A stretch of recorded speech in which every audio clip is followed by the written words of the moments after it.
Hello and welcome to another episode of the To The Point. The topic of discussion is One Nation, One Election. Why in news?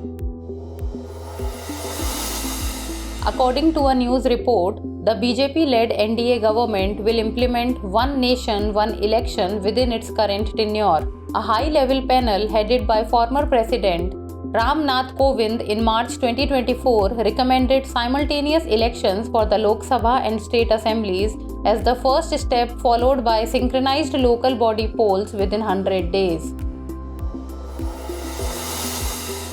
About One Nation, One Election. The idea of One Nation, One Election centers around the concept of synchronizing the timing of Lok Sabha and state assembly elections across all states to reduce the frequency of polls throughout the country. After the enforcement of the Constitution on 26 January 1950, the first ever general elections to Lok Sabha and all state assemblies were conducted simultaneously in 1951 to 1952. The practice continued into the three subsequent Lok Sabha elections until 1967, after which it was disrupted.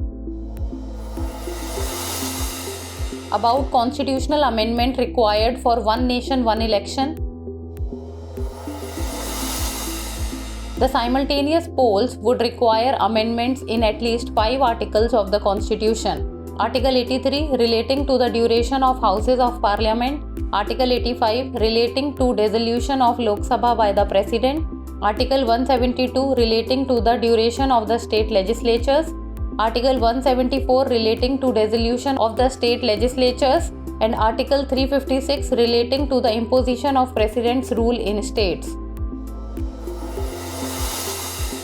What is the case for simultaneous elections? Firstly, it is estimated that the cost of holding general elections to the Lok Sabha is around Rs 4,000 crore for the central government. Each state assembly election would also cost a considerable amount of money according to the size of the state. Simultaneous elections would entail a reduction in these costs.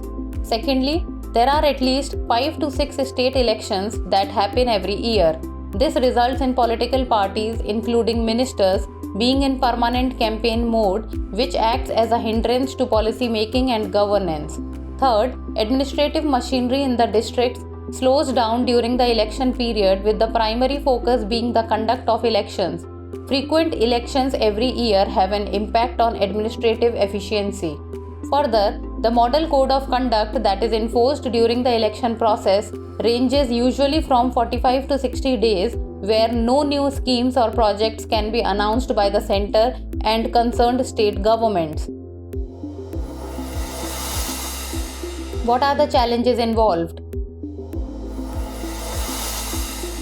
Conducting elections simultaneously to the Lok Sabha and all state assemblies would result in national issues overshadowing regional and state-specific issues. This would be detrimental to the federal spirit of our country, which has been declared as a basic structure of the Constitution. Apart from the federal and democratic issues, simultaneous polls will also require constitutional amendments. Now it's time for the practice question. Consider the following statements about One Nation, One Election. The practice of simultaneous elections continued till 1957, after which it was disrupted. The simultaneous polls would require amendments in Articles 83, Article 85, Article 172, Article 174 and Article 356 of the Constitution. Which of the statements given above is or are correct? 1 only, 2 only, both 1 and 2, neither 1 nor 2. Send us the answer in the comment section. That's all for today. Thank you so much for watching. For more informative content, like, share and subscribe, and do not forget to press the bell icon to get the notifications.